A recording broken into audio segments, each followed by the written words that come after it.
దేవుని పేరట మీ అందరికీ హృదయపూర్వక శలోం అండి. ముందుగా మన ఆత్మీయ జీవితానికి, క్రైస్తవ జీవితానికి కొన్ని సందేహాలు వస్తూ ఉంటాయండి.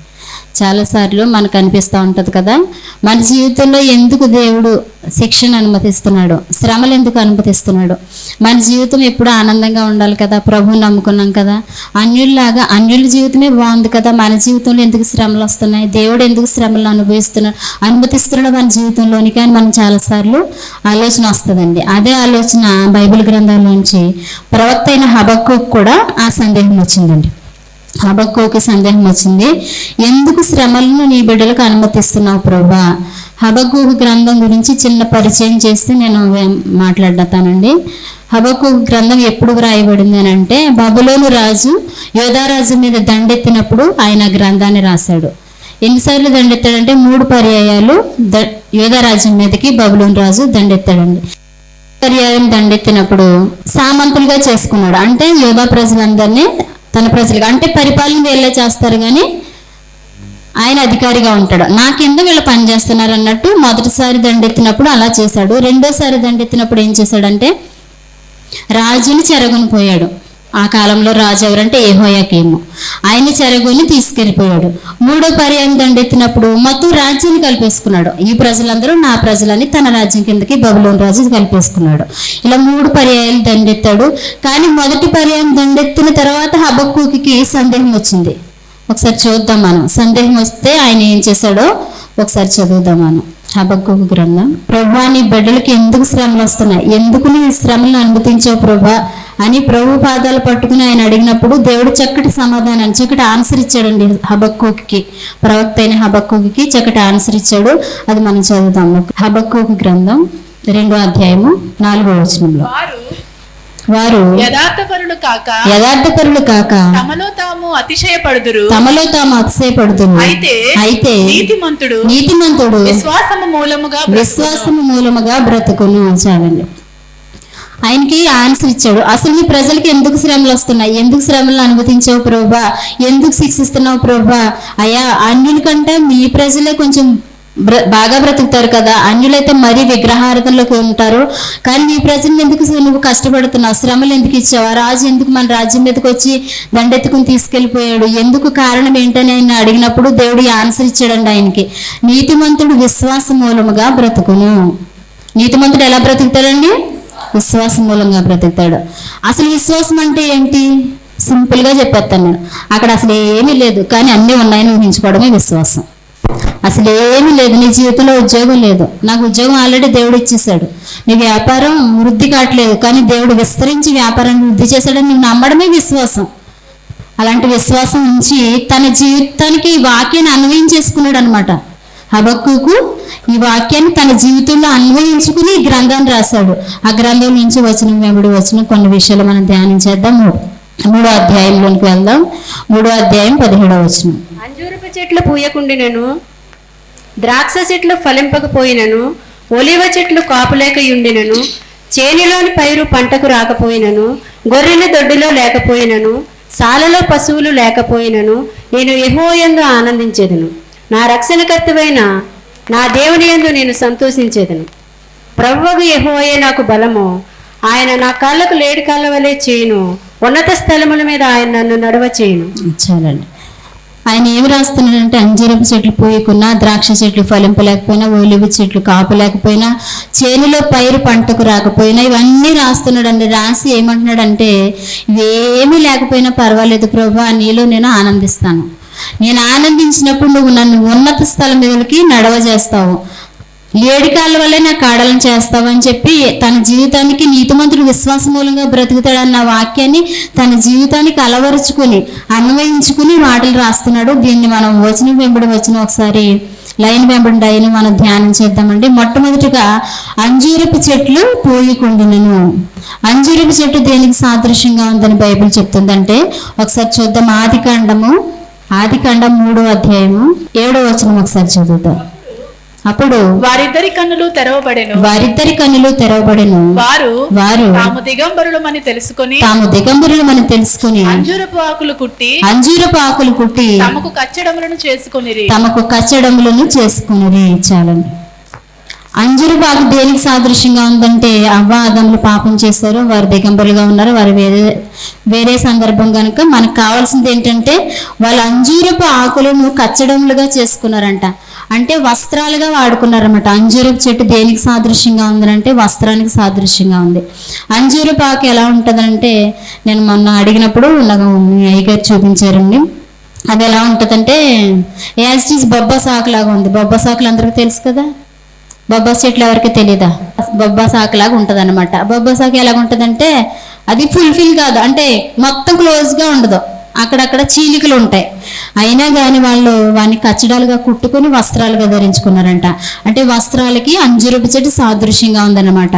వస్త్రం లేకపోయినా కానీ హబక్కూకు అంటున్నాడు, వస్త్రాలు లేకపోయినా ప్రభా నేను వస్త్రహీనుడినై ఉన్నా కానీ నేను నీలో ఆనందిస్తానని చెప్తున్నాడు. వాళ్ళు వస్త్రాలుగా వాడుకున్నారు. కానీ మనం ఇది నాన్న క్రైస్తవులుగా బ్రతుకుతున్న మన వస్త్రధారణ ఎలా ఉందండి? అసలు మన వస్త్రధారణ బట్టి మన ఆత్మీయ స్థితిని లెక్కేస్తారు. సమాజమైనా సంఘమైనా ఎవరైనా కానీ బంధువులైనా మన వస్త్రధారణ ఎలా ఉంది అసలు క్రైస్తవ జీవితంలో? మన శరీరాన్ని మనం కప్పుకోవడానికి వాడుతున్నామా వస్త్రాలని, లేకపోతే వెరైటీలు కోరుకుని ఎవరో ఏదో చేస్తారు కదని వాళ్ళని వీళ్ళు చూసి మనం ఏం చేస్తున్నామంటే మన వస్త్రధారణ మార్చుకుంటున్నాం. అది ప్రభుకి ఇష్టమైంది కాదండి. ఆ పక్కనే రాస్తాడు చూడండి జెఫన్యాలోనే. ఈ గ్రంథం చదువుతున్నప్పుడు నాకు ఇది కనబడింది అనమాట. నేను హైలైట్లు చేసుకున్నాను దీంతో. జెఫన్యా 1 పక్కనే ఉంది, హబక్కూకు పక్కనే. 8వ వచనం చూడండి. యెహోవా ఏర్పరిచి, అదంతా వద్దు, 2వ లైన్ ఒకసారి చదవరు. అన్య దేశస్థుల వలె వస్త్రములు వేసుకుని వారినందరినీ నేను శిక్షింతును. మన వస్త్రధారణ బట్టి కూడా దేవుడు మనల్ని శిక్షిస్తాడంట. ఈ మాటను బట్టి మనం అర్థం చేసుకోవాలి, గమనించాలి ఈ విషయాన్ని. మన వస్త్రధారణ ఎలా ఉంది? అన్యుల వలె ఉందా మన వస్త్రధారణ, లేకపోతే ప్రభుకి ఇష్టమైందా? లేక వస్త్రాలు అసలు ఎందుకు ఇచ్చాడు దేవుడు? మన శరీరాన్ని కప్పుకోవడానికి మాత్రమే. అలా వాడగలిగితే ప్రభు కృపను మనం పొందుకుంటాం కనుక. అంటే అంజూరపు చెట్టు దేనికి మొదటిగా సాదృశ్యంగా ఉందంటే వస్త్రానికి సాదృశ్యంగా ఉంది. 2వదిగా చూద్దాం మనం యెషయా గ్రంథం 38వ అధ్యాయము. అంటే అంజూరపు చెట్టు వేరే దానికి కూడా సాదృశ్యంగా ప్రభు చూపించారు. అది ఆ మాటను కూడా చేసుకుని ముందుకెళ్దాం మనం. యెషయా 38:21. మరియు యెషయా అంజూరపు పండ్ల ముద్దను తీసుకుని ఆ పుండుకు కొట్టవలను, ఆ పుండుకు కట్టుకోమని అప్పుడు అతడు బాగుపడునని చెప్పాను. రెండోది దేనికి సాదృశ్యంగా ఉందంటే వైద్యానికి సాదృశ్యంగా ఉంది. అసలు ఆ పుండికి అంజూరపు పండ్ల ముద్దలు కట్టుకోమని అంటే అతనికి అనారోగ్యం ఉందనే కదా, ఆరోగ్యం లేదనే కదా. అంజూరపు చెట్టు దేనికి సాదృశ్యంగా ఉందంటే వైద్యానికి సాదృశ్యంగా ఉంది. అతనికి ఆరోగ్యం బాగాలేదు, వైద్యం లేకున్నాడు. అంటున్నాడు హబక్కూకు, నాకు వైద్యం లేకపోయినా పర్వాలేదయ్యా, ఆరోగ్యం చెడిపోయినా పర్వాలేదు నాయనా, బలహీనత నాకు వచ్చినా పర్వాలేదు ప్రభువా, నీలో నేను ఆనందిస్తానని హబక్కూకు చెప్తున్నాడు. మరి మనం కూడా ఆ విధంగా చెప్పగలుగుతాం అసలు? కానీ అక్కడ మనం హిజ్కియాని జ్ఞాపకం చేసుకుంటే అతను అంజూరపు ముద్దను ఎందుకు కట్టుకోమన్నాడు? పుండు తగ్గడానికి కట్టుకోమన్నాడు. కానీ అతనికి విశ్వాసం ద్వారా వెంటనే స్వస్థత పొందిన వారు అనేక మంది ఉన్నారు బైబిల్ గ్రంథంలో. కానీ అతను చూసి అడగడం ద్వారా పుండు మాండడానికి కూడా ముద్దను కట్టాల్సిన పరిస్థితి అక్కడికి వచ్చింది. అతనికి ఏంటంటే విశ్వాసంలో లోపం ఉంది. అతని విశ్వాసం ఫుల్ఫిల్ కాదు, పరిపూర్ణం కాదు అతని విశ్వాసం. ఆ అవిశ్వాసం వల్లనే అతనికి 15 సంవత్సరాల ఆయుష్ ఇచ్చినప్పుడు నాకు నిదర్శనం కావాలని ప్రవక్త యెషయాని అడుగుతాడు. అలా కాకుండా విశ్వాసం కలిగి మనం ఉండగలిగితే వెంటనే మనం స్వస్థత పొందుకుంటాం. విశ్వాసం ద్వారా బైబిల్ గ్రంథంలో అనేక మంది వెంటనే స్వస్థత పొందారు. 38 సంవత్సరాల నుంచి పక్షవాయువు, బెతెస్దా కోనేరు దగ్గర ఉన్న పక్షవాయువు గల వాడు బాగుపడ్డాడు. రక్తస్రావం కలిగి 12 సంవత్సరాల నుంచి రక్తస్రావం కలిగిన స్త్రీ వెంటనే బాగుపడింది. ఎందుకు? విశ్వాసం వల్ల. కానీ హిజ్కియాకి విశ్వాస లోపం కలిగింది. మనకు అది సబ్జెక్ట్ కాదు, కానీ నేను ఊరికే జ్ఞాపకం చేశాను. వైద్యానికి అంజూరపు చెట్టు సాదృశ్యంగా ఉంది. అంటున్నాడు కదా హబక్కూకు, నాకు వస్త్రాలు లేకపోయినా పర్వాలేదయ్యా, నా ఆరోగ్యం చెడినా పర్వాలేదు, వైద్యం లేకపోయినా పర్లేదు ప్రభువా, నీలో నేను ఆనందిస్తానని చెప్తున్నాడు హబక్కూకు, ప్రవక్త అని హబక్కూకు. రెండో లైన్ మనం ఆలోచించేద్దాం. ద్రాక్ష చెట్టు ఫలించకపోయినా, ద్రాక్ష చెట్టు దేనికి సాదృశ్యంగా ఉందని బైబిల్ గ్రంథం చెప్తుందంటే న్యాయాధిపతులు 9వ అధ్యాయం 13వ వచనం ఒకసారి చూద్దాం. వాక్యమే ఆధారం కనుక అన్ని వచనాలు మీకు చూపిస్తున్నాను. న్యాయాధిపతులు 9వ అధ్యాయము 13వ వచనం. దేవునిని మానవులను సంతోషపెట్టు నా ద్రాక్షారసమును చెట్ల కింద రాజుకై ఉండి ఇటు అటు ఒకతికి నేను వచ్చేతాను. అదంతా మనకి వద్దు, కానీ మంచిది చాలని. దేనికి సాదృశ్యంగా ఉందంటే దేవుని మానవుని సంతోషపెడుతుందంట ద్రాక్ష చెట్టు దేనికి సాదృశ్యంగా ఉందంటే రెండవదిగా సంతోషానికి సాదృశ్యంగా ఉంది. సంతోషానికి సాదృశ్యంగా మన జీవితంలో కూడా అనేక సార్లు సంతోషం కోల్పోయి సంతోషం చెడిపోయిన స్థితిలోకి మనం వచ్చేస్తూ ఉంటాం. అంతా సాఫీగా సాగుతుంది, నా జీవితం చాలా బాగుంది, నా బిడ్డలు బాగున్నారు, మేము చాలా సంతోషంగా ఉన్నప్పుడు ఏదో ఒక శ్రమ మన మీదకి వస్తూనే ఉంటుంది.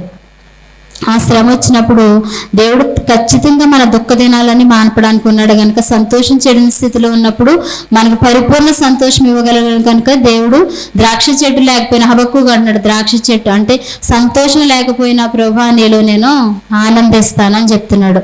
అదే మన ద్రాక్ష రసం గురించి ఒకసారి ఆలోచించేస్తే కానా విందులో చేసిన అద్భుతం, కానా విందులో ఏమైందండి, ద్రాక్ష రసం అయిపోయింది, లోటు వచ్చింది. అంటే ఇప్పుడు విందు జరుగుతుందంటే అది సంతోషానికి సాదృశ్యంగా ఉంటుందా విందు, లేకపోతే వేరే దానికి సాదృశ్యంగా ఉంటుందా? విందు జరుగుతుందంటే అప్పుడు సంతోషం ఉందనే కదా అర్థం. కానీ ద్రాక్ష రసం అయిపోయినప్పుడు ఏమైందంటే సంతోషం చెడిపోయిన స్థితిలోకి వచ్చేసింది. ద్రాక్ష రసం అయిపోయింది, ద్రాక్ష రసం సంతోషానికి సాదృశ్యంగా ఉంది కనుక చెడిపోయిన స్థితిలోనికి ఆ విందు వచ్చేసింది అనమాట. ఆ ఫంక్షన్ చెడిపోయి సంతోషాన్ని చెడగొట్టేదిగా అక్కడ చోటు చేసుకున్నప్పుడు ప్రభువారు చక్కటి సంతోషాన్ని ఇచ్చి నీళ్లను ద్రాక్షరసంగా మార్చి సంతోషంగా ఆ విందులోనికి వచ్చి ఆ విందుకి సంతోషాన్ని ఇచ్చాడు దేవుడు. మన జీవితంలో కూడా ఖచ్చితంగా సంతోషాన్ని దేవుడు ఇస్తాడు. అదే కీర్తన గ్రంథంలో ఒకసారి చూస్తే నీ సన్నిధిలో సంతోషం అతన్ని ఉల్లసింపచేస్తుందని దావీదు రాస్తా ఉన్నాడు. ఆయన సన్నిధిలోనంట సంతోషం అతన్ని ఉల్లసింపచేస్తుందంట. ఆయన సన్నిధిలోనే సంతోషం ఉంది. మీకు ఎలాంటి పరిస్థితులు, ఎలాంటి కష్టం వచ్చినా, ఇరుకు వచ్చినా, ఇబ్బంది వచ్చినా, శోధన వచ్చినా, బలహీనత అయినా, ఏదైనా కానీ దేవుడు చక్కగా సంతోషాన్ని ఇచ్చి మీ జీవితాన్ని ఆనందకరంగా సంతోషకరంగా మార్చడానికి దేవుడు సిద్ధంగా ఉన్నాడు. తర్వాత 3వ లైన్ ఒకసారి చదువు. 3వది ఏంటంటే ఒలీవ చెట్టు కాపులేకపోయినా. ఒలీవ చెట్టు దేనికి సాదృశ్యంగా ఉందండి? మీకు అందరికీ తెలుసు, అయిగా చాలాసార్లు చెప్పారు, ఒకసారి చెప్పండి. 108వ సంకీర్తన 3వ అధ్యాయం 3వ కీర్తన. నీలోగుటి నీ భార్య ఫలించు ద్రాక్షవల్లి వలె నుండును, నీ భోజనపు బల్ల చుట్టూ నీ పిల్లలు ఒలీవ మొక్కల వలె ఉందురు. అంటే ఒలీవ చెట్టు దేనికి సాదృశ్యంగా ఉందంటే పిల్లలకి సాదృశ్యంగా ఉంది. హబక్కుకు అంటున్నాడు కదా, నాకు పిల్లలు లేకపోయినా పర్వాలేదు ప్రభా, అయ్యా నా బిడ్డలు లేకపోయినా పర్వాలేదు, నీలో నేను ఆనందిస్తాను. మొదటిగా నాకు వస్త్రం లేకపోయినా పర్వాలేదు అయ్యా, వైద్యం లేకపోయినా, ఆరోగ్యం లేకపోయినా పర్వాలేదు, సంతోషం లేకపోయినా పర్వాలేదు, ఇప్పుడు ఏమన్నాడంటే బిడ్డలు లేకపోయినా పర్వాలేదు. అసలు బిడ్డలు లేకపోయినా పర్వాలేదంటే అది ఊహే మనకి కొంచెం కష్టంగా ఉంటుంది.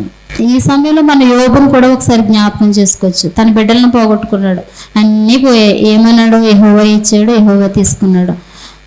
దేవుని చేత మనం మేలునే కాదంటండి, కీడుని అనుభవించడానికి కూడా సరిపోతామంట మనం.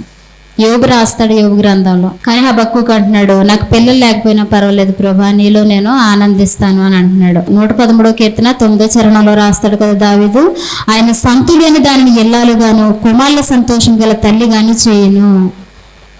సంత లేకుండా చేయడం అంటే బిడ్డలు లేకుండా చేయడం, పిల్లలు లేకుండా చేయడం. అనేక మంది మన సంఘంలో ఉన్నారు, బయట సమాజంలో కూడా బిడ్డలు లేని వారు అనేక మంది ఉన్నారు. కానీ దేవుడు తప్పక వాగ్దానం ఇస్తున్నాడు. వాగ్దానం ఇచ్చిన దేవుడు మనిషి లాంటి వాడండి. మనకి మాట ఇస్తాం, మాట ఇచ్చిన తర్వాత తప్పవచ్చు మనం మాట, ఎందుకంటే అవకాశం కుదరకపోవచ్చు, మనం మనుషులం కదా, మాట తప్పవచ్చు. కానీ ప్రభు మాట తప్పేవాడు కాదు. ఖచ్చితంగా వాగ్దానం చేసిన వాడు నెరవేర్చక మానడు. రాత్రి మేము జ్ఞాపకం చేసుకున్నాం, సంతులేంత నెలలుగా చేస్తాడన్న సందర్భాన్ని బట్టి హన్నాను మేము జ్ఞాపకం చేసుకున్నాం. తన చెబితే తను ఇబ్బంది పెట్టాలని, కోపం పుట్టించేలాగా, బాధపరిచేలాగా విసిగించేసిందంట. ప్రాణం విసిగిపోయేంతగా హన్నాను బాధ పెట్టిందంట. కానీ ఆవిడ దుఃఖ దినాన్ని దేవుడు చూశాడు. దేవుడు చూసి తన సేవకుల ద్వారా మాట ఇచ్చాడు, మొదటి సంవత్సరానికి నీకు చక్కటి మగపిల్లను, పైగా ఆవిడ ఒక్కటి ప్రార్థన చేస్తుంది, నాకు మగపిల్లోడే కావాలని. కానీ మనం ఈ రోజుల్లో ప్రార్థన చేస్తుంటే ఖచ్చితంగా ఇస్తాడా దేవుడు మగపిల్లోని? మగబిడ్డ ఆడబిడ్డ అని కాదు, తను అక్కడ మెన్షన్ చేసింది నాకు మగపిల్లే కావాలి ప్రభు అని. కానీ దేవుడు తప్పక తన ప్రార్థన ఆలకించాడు. దేనికి ఆలకించాడు? ఖచ్చితంగా మన ప్రార్థన ఆలకిస్తాడు. ఇప్పుడు ఈ దినాన్ని గర్భాలు లేని బిడ్డలు అనేక మంది బాధపడుతూ ఉండొచ్చు, కానీ దేవుడు వాగ్దానం చేస్తున్నాడు, సంతు లేని దాన్ని ఇల్లాలుగాను, కుమారుల సంతోషం గల తల్లిగాను నేను చేస్తానని. బిడ్డలు లేని వారి జీవితంలో ఖచ్చితంగా దేవుడు ఈ వాక్యాన్ని నెరవేర్చునుగాక. బిడ్డలు లేకపోయినా కానీ నేను సంతోషిస్తానయ్యా, నీలో ఆనందిస్తానని హబక్కుకు చెప్తున్నాడు. అలాంటి ఒక్కొక్కసారి అనిపిస్తుంది అనమాట, నాకే ఎందుకు ఇలా శ్రమలు వచ్చాయి, నాకంటే వెనకాల మ్యారేజ్ అయిన వాళ్ళకి పెళ్ళి అయిన వాళ్ళకి పిల్లలు ఉన్నారు కదా, నా జీవితం ఎందుకు ఇలా చేశాడని అనేక మంది ఆలోచించవచ్చు. కానీ ప్రభు చిత్తానికి మనం తల వంచగలిగితే ఖచ్చితంగా నీ దుఃఖ దినాలని సమాప్తి, నీకు చక్కటి సంతానాన్ని దేవుడు అనుగ్రహిస్తాడు. మూడవదిగా మన తర్వాత వచ్చిన చదువు తర్వాత లైన్లో, చేనులోని పైరు పంటకు రాకపోయినను. చేనులోని పైరు, పైరు అంటే దేనికి సాదృశ్యంగా ఉందండి? ఆహారానికి సాదృశ్యంగా ఉంది. పైరు అంటే ఏంటి? పంటే కదా. పంట అంటే ఏంటి? ఆహారం. ఆహారానికి సాదృశ్యంగా ఉంది. కానీ ఆ పైరు లేకపోయినా కానీ, ఆహారం లేకపోయినా ప్రభా, తిండి లేకపోయినా అయ్యా నేను ఆకలి బాధతో ఉన్న ప్రభా నీ అందు ఆనందిస్తానని హబక్కూకు చెప్తున్నాడు. మనమైతే చెప్పగలమండి అలాగా? నేను ఇలా ఆనందిస్తాను ప్రభా, అన్నం లేకపోయినా పర్వాలేదు ప్రభా అంట. ఒక పూట తినకపోతే రెండో పూట ఇలా అయిపోయింది. ఇక్కడ ఆనందిస్తాం మనకు ఆనందం ఎక్కడ వస్తుంది? దుఃఖమే వచ్చేస్తుంది అప్పుడు. పైరు లేకపోయినా ఆహారం లేకపోయినా నీలో నేను ఆనందిస్తాను ప్రభా అని హబక్కూకు చెప్తున్నాడండి. తన ప్రజలని ఇశ్రాయేలు కొరకు మన్నాను కురిపించి దేవుడు పోషించాడు. ఆకాశం నుంచి మన్నాను కురిపించడం అంటే మాట్లాడండి అసలు మామూలు విషయం అది? మనం సింపుల్గా చెప్పేస్తాం, ఆకాశం నుండి మన్నాను కురిపించాడు, సముద్రం నుంచి పూరేళ్ళని కురిపించాడు, ఎర్ర సముద్రం రెండు పాయలు, చాలా సింపుల్గా మాట్లాడేస్తాం మనం. ప్రార్థన చేసినా మనం జ్ఞాపకం చేసుకోవడం. కానీ ఒకసారి మనసు పెట్టి ఆలోచన చేస్తే అసలు జరిగే కార్యాలైనా అవి అసలు జరగని కార్యాలయ్యి. కానీ దేవుడు జరిగించగలడు. మన దేవుడు సర్వశక్తిమంతుడు, సర్వ సమృద్ధి కలిగిన దేవుడు. దేవుడు ఆ బక్కుకు అంటున్నాడు కదా, నాకు ఆహారం లేకపోయినా పర్వాలేదు ప్రభా నీలో నేను ఆనందిస్తాను అంటున్నాడు. సేవకుని ఈ రోజున మీరు సేవకుని పోషించడం ద్వారానే సర్వ సమృద్ధిలో ఉన్నారని నేను బలంగా నమ్ముతున్నానండి. నాకు అత్తమ్మ చెప్పేవారు అనమాట, కొన్ని చాలా ఇబ్బందులు చెప్పేవారు. నీకెందుకు చెప్తున్నానంటే అమ్మ రేపు పొద్దున సేవ చేయాల్సిందాను, నువ్వు అనుభవాలు ఉంటాయని నీకు చెప్తున్నాననేవారు. కొన్ని విషయాలు వారి పిల్లలకు కూడా ఆవిడ చెప్పేదే కాదనమాట. అంటే ఆవిడ కష్టకాలంలో ఉన్నప్పుడు ఎంత వేదన పడిందంటే ఆ వేదన అంతా నాకు చెప్పేదండి ఆవిడ. ఆహారం లేక పిల్లలు ఏడుస్తుంటే ఒక సందర్భాన్ని జ్ఞాపకం చేస్తాను. అప్పటికే 2 రోజుల నుంచి భోజనం లేదంటే పిల్లలకి, చిన్నపిల్లలు కదా అయ్యగారు, అశోకు, చంటి, చిన్నారి. 2 రోజుల నుంచి భోజనం లేకపోతే ఒక ఆమె దగ్గరికి వెళ్ళిందంట. ఆవిడ ఏడుస్తుంటే పిల్లలు ఏడ్చేస్తున్నారంట ఆకలేసి. ఒక ఆవిడ దగ్గరికి వెళ్ళి కొంచెం ఒక్క తవుడు బియ్యం ఇవ్వండి అంటే, అప్పుడు అద్దరికి వెళ్ళేవారు కదా, అలా అద్దరికి వెళ్ళడానికి ఆవిడ బియ్యం సెరుక్కుంటుందంట. బియ్యం సెరుక్కుంటుంటే ఆవిడ అన్నదంట, ఒక్క తవుడు బియ్యం ఇవ్వండి, నేను మళ్ళీ 2 రోజుల్లో మీకు ఇచ్చేస్తాను అని అన్నదంట. ఆవిడ చక్కటి సమాధానం చెప్పిందంట. ఆవిడ అసలు మర్చిపోలేదు. ఇవి మీరు తినే బియ్యం కాదు అన్నదంట ఆవిడ. అంటే వీళ్ళు తినే బియ్యం వేరు, వాళ్ళు తినే బియ్యం వేరా? అంటే వీళ్ళు దేన స్థితిలో ఉన్నారో ఆవిడ సంపన్న స్థితిలో ఉంది కాబట్టి అలా మాట్లాడిందా? ఏమనుకోవాలి, తినే బియ్యం కదా, కనీసం నూకలన్నా ఇవ్వండి ప్రాధేయపడిందంట ఆవిడ. కానీ ఆవిడ నిద్రించే సమయానికి సర్వ సమృద్ధిలోంచి నిద్రించింది ఆవిడ. దేవునికి మహిమ కలుగును గాక. ఆమె అలా ఆ మాట అన్న ఆవిడ భూమి మీద లేదు, అమ్మగారు కూడా భూమి మీద లేరు, కానీ మాట మాత్రం నిలిచిండిపోయింది. కానీ మీరైతే సేవకుని ఎంతో మీ ఇంటిలో బిడ్డగా మా కుటుంబాన్ని మీరు పోషిస్తూ ఉన్నారు. దేవుడు మీ కుటుంబాల్లో నిరంతరం శ్రేష్టమైన సమృద్ధి ఆహారం దయచేయను గాక. ఆమె అన్నాడు కదా హబక్కూకు, సేవకుని పోషించిన వారిని ఊరికనే విడిచిపెట్టాడండి దేవుడు. సేవకుని పోషించిన వారిని ఊరికి విడిచిపెట్టాడు. సారేపతి విధవరాలు ఇంట్లో సమృద్ధిని ఇచ్చాడు దేవుడు సేవకుని పోషించడం ద్వారా కదా. గనురాలు సేవకుడికి ఆదరించింది, పోషించింది, తన ఇంట్లో గదిని ఇచ్చింది కాబట్టి తన జీవితంలోనే లోటు తీరింది. ఖచ్చితంగా మీ జీవితంలో ఉన్న లోటును కూడా దేవుడు తీర్చడానికి సమర్థుడు. కానీ హబక్కూకు అయితే అంటున్నాడు, నాకు ఆహారం లేకపోయినా పర్వాలేదు ప్రభా నీలో నేను ఆనందిస్తాను. నేను తర్వాత విషయం ఏంటంటే, గొర్రెలు దొడ్డులు లేకపోయినా, సాలలో పశువులు లేకపోయినా. గొర్రెలు పశువులు దేనికి సాదృశ్యంగా ఉన్నాయని మనం జ్ఞాపకం చేసుకోగలిగితే, గొర్రెల సంపదకు, పశువుల జీవనాధారానికి సాదృశ్యంగా ఉన్నాయండి. యోబుని తనకున్న వాటిని బట్టే కదా ధనవంతుడు అని చెప్పాడు వాక్యం, దేవుడు రాయించాడు. యోబు తనకున్న గొర్రెలు, ఎడ్లు, పశువులు, గాడిదలు, ఒంటెలను బట్టే అతను ధనవంతుడిగా, అతనికి సంపద కలిగిన వాడిగా మనం నేర్చుకుంటా ఉన్నాం. పశువులు దేనికి సాదృశ్యంగా ఉన్నాయంటే జీవనాధారానికి. పాడున్న ఇంట్లో లోటు ఉండదని అంటారు, అది ఎంతవరకు నిజమో పాడున్న వాళ్ళకే తెలియాలి. అది జీవనాధారంగాను సంపదగాను దేవుడు చెప్పాడు. యోబు దేశంలోనే ఉన్నత స్థితిలో ఉన్నాడంటే అతనికి ఉన్న గొర్రెలను బట్టి, పశువులను బట్టి అతను ధనికుడిగా లెక్కించబడ్డాడు. కానీ కొన్నిసార్లు సాల ఉందంటే కానీ సాలలో ఏమి లేవంట, గొర్రెలు లేవంట. మన జీవితంలో కూడా ఉంటుంది. దొడ్డు ఉంది కానీ గొర్రెలు లేదు, సాలు ఉంది కానీ అందరూ గొర్రె పశువులు లేవు. మన జీవితంలో కూడా చాలా కష్టాలు ఉంటాయి. చదువు ఉంది కానీ ప్రభా ఎందుకునైనా నాకు ఉద్యోగం లేదు, వ్యవసాయం చేస్తున్నాను కానీ ప్రభా పంట లేదయ్యా, నేను చదువుకున్నాను కానీ ఉద్యోగం రావట్లేదు ప్రభా, నా ప్రయత్నాలు విఫలమైపోతున్నాయి ప్రభా అని కొన్నిసార్లు మనం అనుకుంటాం.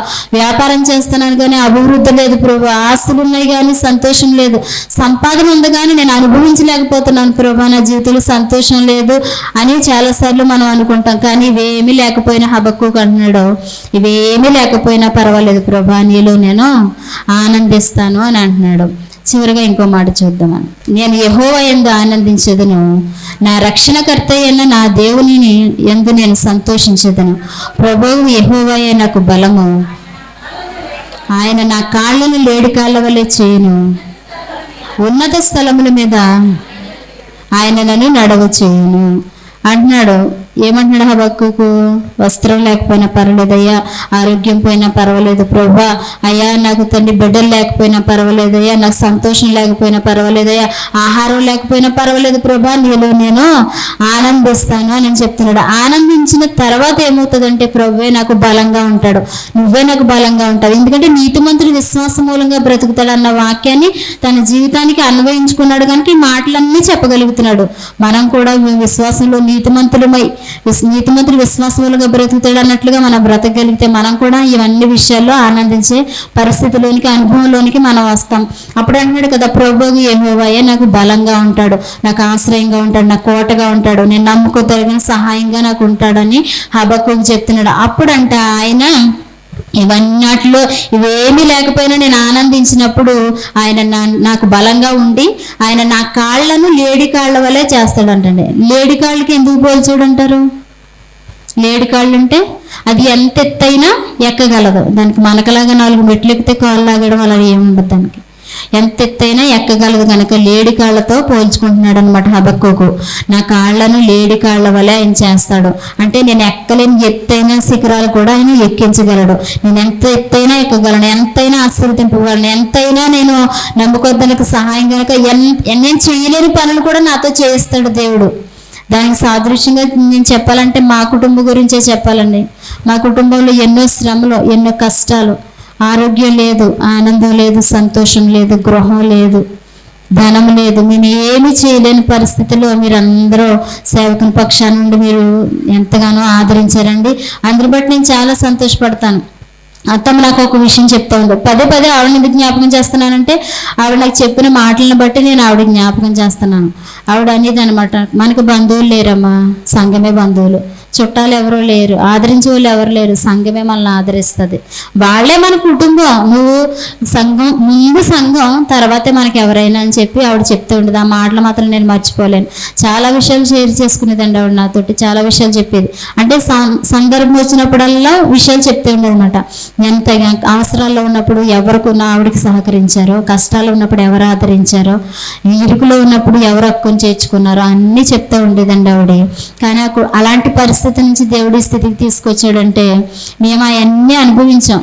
ఆహారం లేదు, ఆరోగ్యం లేదు, సంతోషం లేదు, గృహం లేదు, ఉద్యోగం లేదు, సంపద లేదు, జీవనాధారం లేదు, ఏమీ లేని పరిస్థితుల్లో కూడా మేము ప్రభువునందు విశ్వాసం మూలంగా ఆయన పనిని చేయడం వల్లనే ఇదే నాన్న సంఘం ఎంత పరిచర్య జరగడానికి దేవుడు కృప చూపించాడు.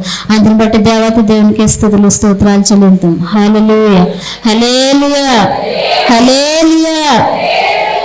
అలాంటి బలహీనతలో మా కుటుంబాన్ని హెచ్చించి దేవుడు, ఎత్తైన శిఖరాలకు ఎక్కించిన దేవుడు, మీ కుటుంబాల్లో వస్తున్న ప్రతి శోధన సమస్యల్లో కూడా మిమ్మల్ని కూడా ఎత్తైన శిఖరాలు ఎక్కించడానికి సమర్థమైన దేవుడు. మనం అంటున్నాడు కదా హబక్కూకు, ఇవి ఏమీ లేకపోయినా పర్వాలేదు ప్రభా, నీలో నేను ఆనందిస్తాను, నీతిమంతుడు విశ్వాస మూలంగా బ్రతుకుతాడు అన్నట్లుగా మనం బ్రతికి ఇవి ఏమీ లేకపోయినా పర్వాలేదు ప్రభా అనే వాక్యాన్ని మన జీవితాలు కనుక మనం సరి చేసుకుని మన జీవితాలకి అన్వయించుకోగలిగితే కనుక ఖచ్చితంగా సంతోషానికి మనల్ని కారణభూతులు చేస్తాడండి. ఆరోగ్యం ఇస్తాడు, ఆనందం ఇస్తాడు, సంతోషం ఇస్తాడు, అన్నీ ఇస్తాడు. అన్నీ పొందుకోవడానికి దేవుడు మనల్ని ఊరికనే పిలవలేదు కదండి. లోకంలో ఉన్నవారి వల్ల మనం బ్రతకడానికి కాదు కదా దేవుడు మనల్ని పిలుస్తా, సర్వ సమృద్ధిలో ఉంచడానికే దేవుడు పిలిచాడు. ఎలాంటి భయానికి మనం దిగులు చెందాల్సిన అవసరం లేదండి. ఎలాంటి కష్టం వచ్చినా మనం వేదన పడాల్సిన అవసరం లేదు. హబక్కూకు వలె మనం చెప్పగలిగితే గనక ఖచ్చితంగా ఈ ఆశీర్వాదాలన్నీ మనకే సొంతమవుతాయండి. అలాంటి కృపాదేవుడు మనందరి కుటుంబాల్లో నెరవేర్చునుగాక. తలలో ఉంచి ప్రార్థన చేసుకుంటాం.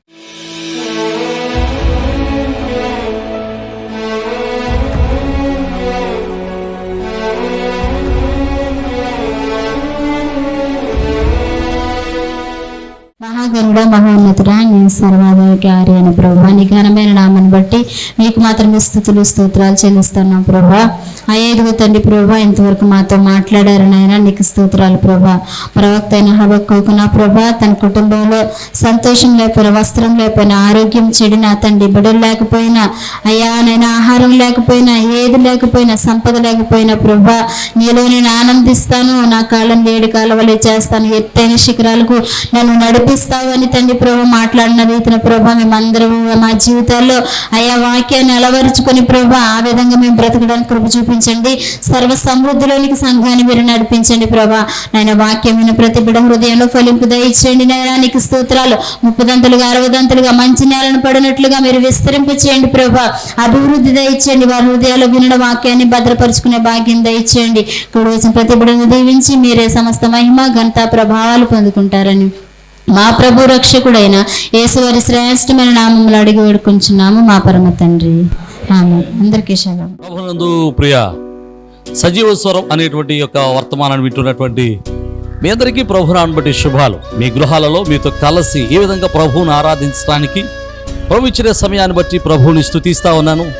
ప్రతిదినం మీరు వీక్షిస్తున్న ఈ వర్తమానాలను బట్టి మీరు ఆశీర్వదింపబడుతున్నారని మేమెంతగానో ప్రభునందు ఆనందిస్తూ ప్రభువును స్తుతిస్తూ ఉన్నాం. మీరు ఇస్తున్నటువంటి ప్రతి మెసేజ్ లేకపోతే మీరు ఇస్తున్నటువంటి ఈ యొక్క ప్రోత్సాహం దేవుని పనులు మమ్మల్ని ఎంతగానో బలవంతుని చేస్తూ ఉంది. కనుక మీరు ఈ వర్తమానాల చేత ఆశీర్వదింపబడుతున్నట్లయితే ఇంకా అనేక మందికి ఈ వర్తమానాల్ని పరిచయం చేయండి. అలాగే ఈ వర్తమానాల చేత మీరు ఆశీర్వదింపబడుతున్నట్లయితే తప్పనిసరిగా ఈ యొక్క పరిచర్యలో మీ వంతు సహకారాన్ని భాగస్వామ్యాన్ని పంచుకోవాలని ప్రభు పేరట మిమ్మల్ని ప్రేమతో ఆహ్వానిస్తూ ఉన్నాం. చాలా మంది అడుగుతూ ఉన్నారు, అయ్యా మేము ఈ పరిచర్యలు ఎలా పాలుభాగస్తులం కావాలి అని. చాలా సంతోషం. దేవుడు మీకు ఇచ్చిన భారాన్ని బట్టి ప్రభునందు ఆనందిస్తూ ఉన్నాను. తప్పనిసరిగా మీరు కూడా మాతో కలిసి ఈ యొక్క సత్య సువార్తను, ఈ యొక్క ఆత్మీయమైన వర్తమానాలను అనేక మందికి అందించటంలో మీ వంతు కూడా ఖచ్చితంగా సహకారాన్ని అందించవచ్చు. కనుక ఈ స్క్రీన్ మీద కనబడుతున్న నెంబర్లకి ఖచ్చితంగా ఫోన్ చేయండి. తగినటువంటి ఆలోచనలు సలహాలు ఎలాగో మీరు ఈ పరిచర్యలో బాల్య భాగస్తులు కాగలరో మేము మీకు తెలియపరుస్తాం. అలాగే ప్రతి నెల సెకండ్ సాటర్డే మన మందిరంలో చిన్నపిల్లల ప్రోగ్రాం జరుగుతుంది. ఇది ప్రతి నెల జరుగుతూ ఉంది. మీరు కూడా మీ పిల్లలు దేవునిలో ఆత్మీయంగా బలపడాలని ఆశపడితే తప్పనిసరిగా మీ పిల్లల్ని ఆ యొక్క చిన్నపిల్లల ప్రోగ్రానికి, కింగ్డమ్ చిల్డ్రన్స్ అనేటువంటి ప్రోగ్రానికి మీ పిల్లలు కూడా ప్రోత్సహించండి. తప్పనిసరిగా పంపించండి. ఉదయం 9 గంటల నుంచి 4 గంటల వరకు చక్కని పాటలు, చక్కని కథలు, చక్కని ఆరాధన, దైవభక్తి, అలాగే విశ్వాసంలో వారిని బలపరచడానికి ఎంతో మేము తోడ్పడుతూ ఉన్నాం, వారిని బలపరుస్తూ ఉన్నాం. అది మీ పిల్లలకు ఆత్మీయంగా బలపడడానికి, విశ్వాసాలు బలపడడానికి ఎంతగానో దోహదం చేస్తూ ఉంది. తప్పనిసరిగా ఈ పరిచర్యలో మీరు కూడా పాలిభాగస్తులై ఉండాలని ప్రభు పేరిట మనం చేస్తున్నాం. అలాగే ఇండియా ప్రేయర్ లీగ్ అనేటువంటి ఒక ప్రార్థనా సహవాసాన్ని నడిపిస్తూ ఉన్నాం. మిమ్మల్ని కూడా ప్రేమతో ప్రార్థనా సహవాసంలోనికి ప్రేమతో ఆహ్వానిస్తూ ఉన్నాం. తప్పనిసరిగా మీరు ఫోన్ చేయండి, తగిన విషయాలన్నీ మీతో పంచుకుంటా. అలాగే మీరు ఒకవేళ యూట్యూబ్ ద్వారా వాక్యాన్ని విన్నట్లయితే, ఒకవేళ ఈ వాక్యం ద్వారా, ఈ వర్తమానాల ద్వారా మీరు ఆశీర్వదింపబడిన వారైతే ఖచ్చితంగా ఈ యొక్క వర్తమానాలు అనేక మందికి పరిచయం చేయండి.